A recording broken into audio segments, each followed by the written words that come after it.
살면서 고비마다 자기의 발동을 잡고 좌절시키는 요인이 뭔가, 나를 가장 힘들게 하고 또 계속 반복적으로 일어나는 원인이 뭔가, 이런 거를 파악을 해야 됩니다. 저 같은 경우는 그렇게 생각해 보니까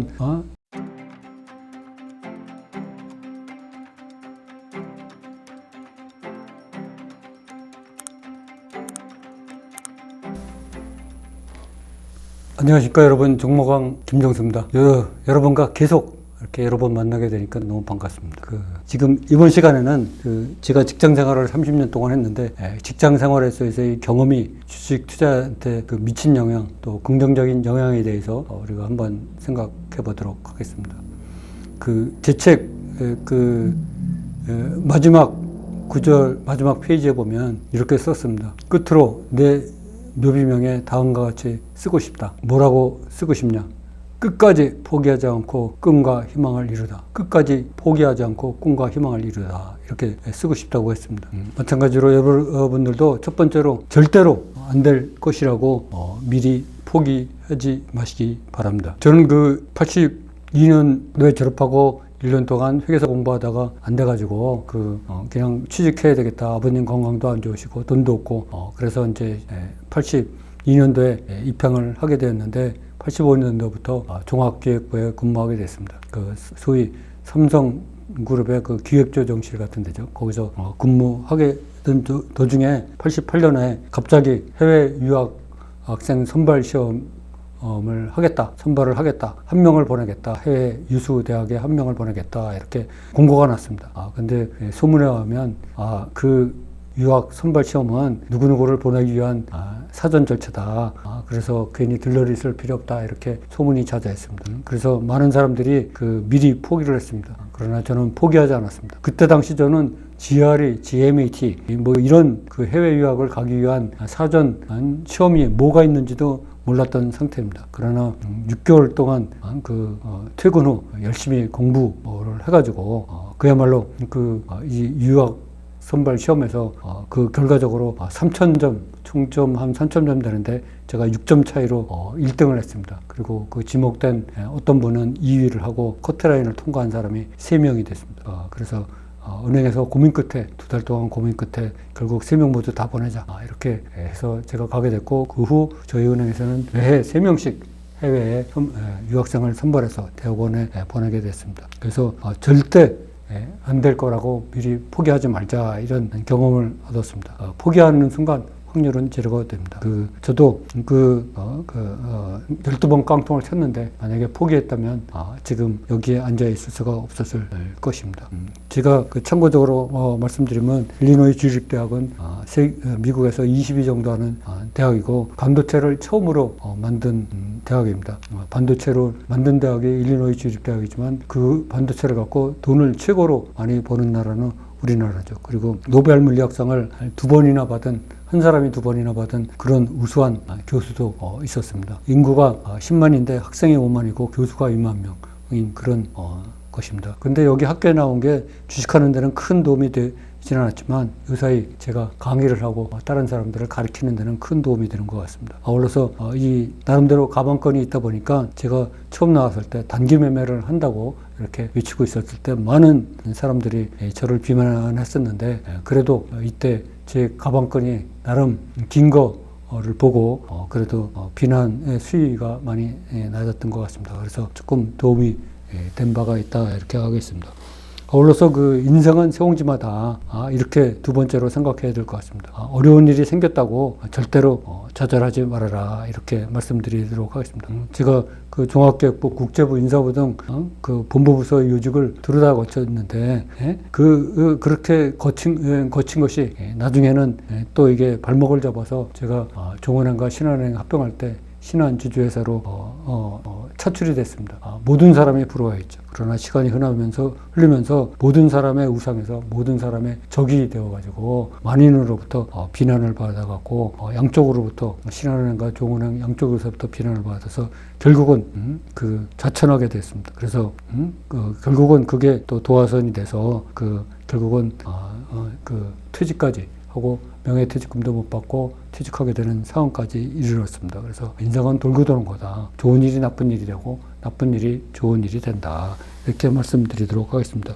그러나 제가 명예퇴직금도 못 받고 그야말로 퇴직을 해서 빌빌대고 있었고 너무나 복수심에 불타서 도끼를 품고 그래 어떻게 해서든지 내가 성공을 해서 최고의 복수는 최고의 성공이다 라는 것을 보여주겠다 이렇게 결심을 하고 웬만한 어려움도 다 참고 이겨냈습니다.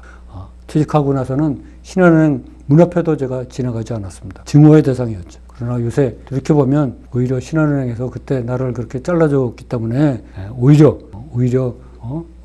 내가 성공할 수 있었다. 신한은행이 증오의 대상이 아니고 이제 감사의 대상으로 바꿔야 될 것 같다. 이렇게 생각이 됩니다. 이젠 제가 신한은행 은행장이나 신한주주 회장보다 훨씬 더 많은 돈을 벌고 있고 앞으로도 계속 벌 수 있다고 생각합니다. 그래서 여러분들도 인생지사는 세웅지마다 어려운 일이 있다고 생겼다고 결코 좌절해서는 안 된다 이렇게 말씀드리도록 하겠습니다.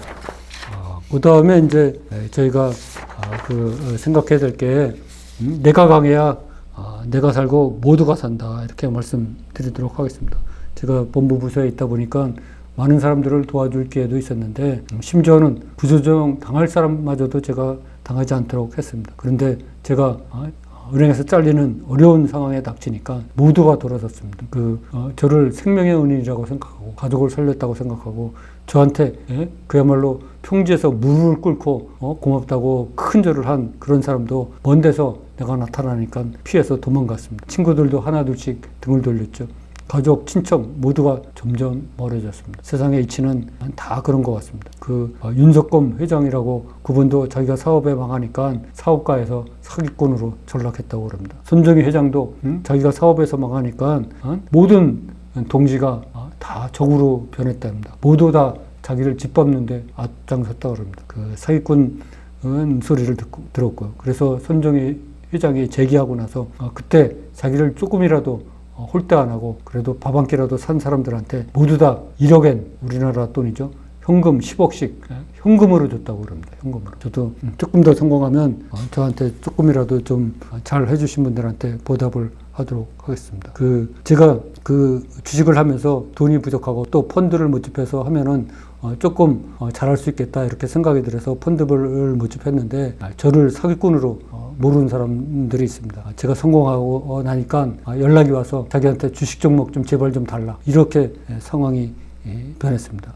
제가 성공을 하고 나니까 저를 경멸하고 무시하던 모든 사람들이 또 연락이 오기 시작했습니다. 그리고 저는 주식을 이렇게 하고 하루 24시간 1년 365일 10년을 하다 보니까 또 깡통을 잡고 쳐다보니까 주식 중독자에 걸렸다 이런 오해도 받았습니다. 그래서 정신병자다 이런 모함까지 받았습니다. 그래서 제가 대형병원에 가서 뇌파 검사를 3시간, 인지 능력 검사를 무려 3시간, 6시간 받은 결과 정상으로 판정이 났습니다. 전혀 이상이 없다. 그리고 IQ도 140일이나 된다, 이 사람. 제가 제 IQ가 전에 117일인 거로 알고 있었는데 그 의사와 할 IQ가 140일이다. 주식하는데 아주 탁월한 능력을 갖고 있다. 이 사람 이거 안 시키면 안 될 것 같다. 이런 전문의의 판정을 받기도 했습니다. 그래서 우리 모두가 그야말로 저를 사기꾼으로 여기던 사람도 이제 와서는 어떻게 하면 잘 벌까 이렇게 하고 있고 지금은 자기 돈을 맡아서 좀 투자해달라, 운영해달라 이런 사람들이 제 앞에 줄을 섰습니다. 그러나 절대로 저는 과거의 경험을 본받아서 안 하고 있습니다. 그러니까 여러분들도 내가 강해야 내가 살고 모두가 산다. 이런 거에서 이런 교훈을 잊지 마시기 바랍니다. 그리고 직장 생활의 실상을 우리가 직시해야 될 것 같습니다. 직장 생활은 그야말로 내 시간을 팔아서 귀한 시간을 팔아서 연명하는 거다. 저도 은행 다니다 보니까 매달 월급이 잘 나오고 그러니까 그냥 직장 생활에 그냥 안주한 거죠. 그러다 보니까 30년이 휙 갔습니다. 먹고 사는 데는 지장이 없었지만 그야말로 내 뜻대로 한 게 하나도 없습니다. 또 직장 생활에 두 번째로 헌신하면 헌신짝 된다. 너무 헌신해도 안 된다. 그리고 우리가 직장 다니면 항상 듣는 얘기가 주인 정신을 가져라 이렇게 얘기하는데 주인이 아니기 때문에 주인 정신이 정신을 가지라고 그러는 겁니다. 우리가 주인이 아니라는 것을 확실히 알아야 된다. 우리는 어디까지나 내 시간을 팔아서 노예 생활을 하는 거다. 이렇게 하는 것을 인정해야 된다. 그리고 막연한 희망을 버려라. 그냥 열심히만 하면 나아지겠지. 이렇게 생각하는데 절대로 안 그렇다. 우리가 그 직장 생활에 대한 환상을 버려야 된다. 이렇게 말씀드리도록 하겠습니다. 아울러서 이제 또 6번째로 이렇게 보면 자기 자신의 그 절대적 치명적 약점을 에서 그것이 무엇인지 하고 파악하고 탈출해야 됩니다. 그 절대적 치명적 약점이라는 건 결국 뭐냐? 살면서 고비마다 자기의 발동을 잡고 좌절시키는 요인이 뭔가, 나를 가장 힘들게 하고 또 계속 반복적으로 일어나는 원인이 뭔가, 이런 거를 파악을 해야 됩니다. 저 같은 경우는 그렇게 생각해 보니까 저의 그 가난이 중요한 고비마다 저의 발목을 잡아왔습니다. 경제적 자유, 이것이 이루지 못하다 보니까 평생 꿀꿀하고 쫀쫀하고 의기소침하고 하고 싶은 일도 제대로 못하고 길을 못 피고 살았습니다. 저는 중학교 때 돈이 없어갖고 청구서도 못 살 형편이었고, 고등학교 때는 돈이 없어서 수학여행도 못 갔습니다. 그리고 남아서 등록금을 제대로 못 내서 옛날에는 등록금 못 내고 그러면 혼났습니다. 남아서 교실 청소도 했고 운동장도 청소하고 운동장도 뛰어 갔습니다. 그리고 대학교 때는 도시락을 쌀 수가 없어서 도시락 한 개 싸갖고 와서 점심 저녁 이렇게 나누어 먹었습니다. 저녁 때 먹을 때는 밥이 많이 사가 있어서 진짜 먹기가 힘들었습니다. 제가 대학교 다닐 때 공인회계사를 공부했지만 그 1년 후에 바로 접었습니다. 그 아버지 건강이 안 좋아지셨고 집에 돈이 없기 때문에 그런 게 큰 원인이었습니다. 우리 윤석열 대통령 당선자는 구수를 한 끝에 합격을 했다는데 그야말로 부럽기 짝이 없습니다. 집이 부자고 아버지가 대학교 교수, 연희동에 살고 이런 부자이기 때문에 구수가 가능했던 것 같습니다. 저는 결혼 당시에 집 자산이 거의 제로 상태였고 결혼도 대출받아서 해야지 되는 형편이었습니다. 저는 그 은행에서 보내준 일리노이 주립대학에서 제가 대학교 때는 그 성적이 굉장히 나빴었는데 그때는 주립대학에서는 모든 전 과목을 올 A로 받았습니다. 올 A를 받아갖고 담당 교수가 박사과정으로 들어올 것을 권유했는데 결국 돈이 없어서 포기했습니다. 또 부모님 봉양하고 동생들 결혼시키고 자식 3명 교육하느라고 그야말로 월급은 받아보기도 전에 다 날아가고 평생 마이너스 통장에 의지해서 살았습니다. 그리고 아파트 청약은 생각도 못하고 살았습니다. 투자도 돈이 없어서 알면서도 제대로 하지 못했고 하더라도 대출을 끼고 했기 때문에 항상 불안하고 수익률이 떨어졌습니다. 당시에도 퇴직금을 못 받아서 경제적 자유를 이루지 못했고 제가 가진 모든 거는 전셋집 하나에다가 땅 그리고 현금 조금이었습니다. 그러나 모든 주변의 식구들이 나만 쳐다보고 있었습니다. 퇴직 후에도 그 딸 둘 결혼시키고 막내딸도 대학교 보내고 교환학생까지 보냈습니다. 그야말로 허리에 필 날이 없었습니다. 이 생애는 진짜 이대로 끝나나 보다.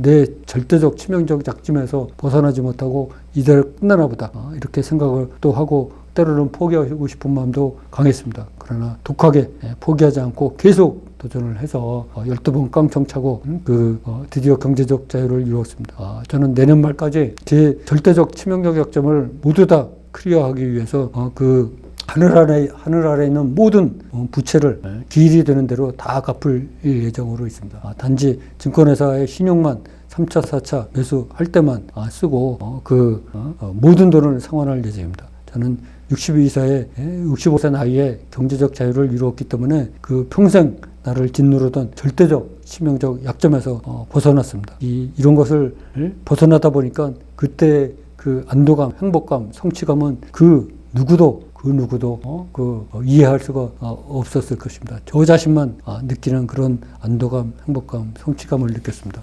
여러분들도 자기 자신의 절대적 치명적 약점 계속해서 고비마다 계속 반복해서 나의 발동을 잡는 일이 어떤 약점이 있는지 평생을 걸쳐서 나의 발동을 잡는 일이 어떤 일이 있는지 파악하고 이거를 극복을 해야 될 것 같습니다. 그리고 7번째로는 결국에 이 모든 것이 다 내 탓이다. 이렇게 생각을 하는 게 좋습니다. 원망하면 끝이 없습니다. 내 탓으로 생각해야 내 탓이다. 이렇게 생각해야 벗어날 의지가 생기는 것입니다. 부모님이 가난하다. 나는 흑수저다. 이것도 운명으로 받아들이고 그리고 안주한 것도 다 내가 잘못한 거다. 절박하고 간절한 탈출 의지가 없어. 또 막연한 희망, 열심히만 하면 다 잘 되겠지. 이렇게 생각한 것도 다 내 탓이다. 내가 못나서 그렇다. 그리고 직장생활 다 하면서 돈을 불리는 능력을 안 키운 거 이것도 다 내 탓이다. 내 인생에서 가장 후회하는 일 맡는 것도 다 내 탓이다. 그리고 법무부서에 근무한다는 핑계로 눈치 보느라 주식 투자 못한 것도 다 내 탓이다. 이 모든 것을 내 탓으로 생각해야 그리고 인정해야 그 다음부터 이것에 벗어날 생각이 들고 의지가 생깁니다. 그러니까 여러분도 남의 탓하지 말고 회사 탓하지 말고 그 부모님 탓하지 말고 그 친척 가족들 탓하지 말고 다 내 탓으로 생각하시기 바랍니다. 그래야 말씀드렸듯이 벗어날 생각과 의지가 드는 것입니다.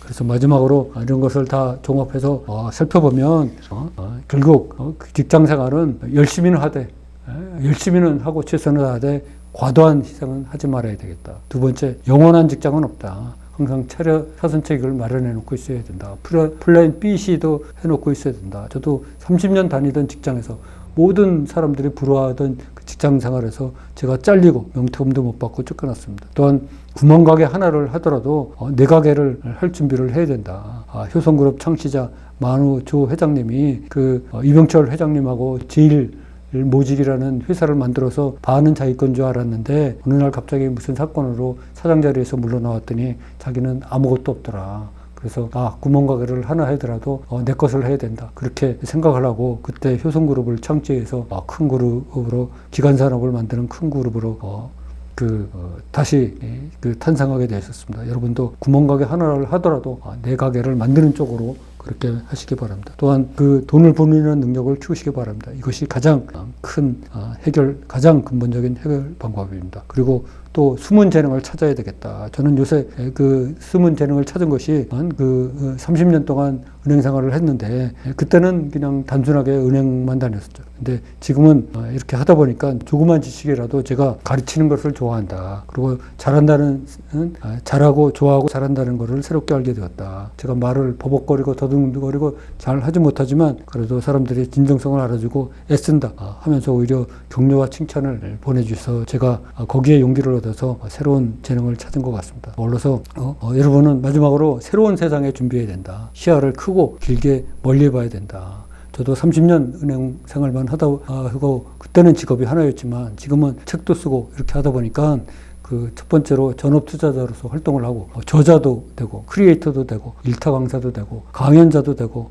방송인도 되고 이렇게 되었습니다. 앞으로 제 앞에 어떤 일이 어떻게 벌어질지 아무도 모른다. 나도 모른다. 그래서 새로운 세상을 만나고 있다. 여러분들도 지금 현 위치에 만족하지 말고 새로운 세상을 준비하고 시야를 크고 길게 멀리 봐야 될 것 같습니다. 항상 꿈과 희망을 갖고 도전하시기 바랍니다. 제가 아까도 말씀드렸지만 오늘이 내 인생의 마지막 날인 것처럼 그리고 영원히 살 것처럼 그렇게 살면은 여러분 앞에 좋은 결과가 있으시길 것 같습니다. 그리고 마지막으로 반드시 그 돈을 불리는 능력을 키워서 가장 근본적인 문제를 해결하시기 바랍니다. 그러면 오늘 강의는 여기서 마치고 다음에 더 좋은 내용으로 만나도록 하겠습니다. 감사합니다.